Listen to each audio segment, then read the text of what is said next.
Hi guys, so today we are gonna show you how to get off of the train outside. Let's go.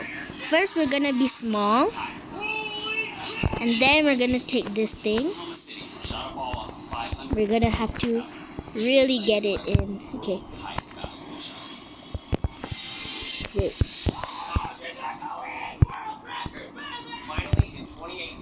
Okay, we have to be smaller. Okay. Then that's how you get out of the train. And that is how. So I'm asking, how do they make the wall move? Like look at that. So cool. Guys, try this hack. Bye.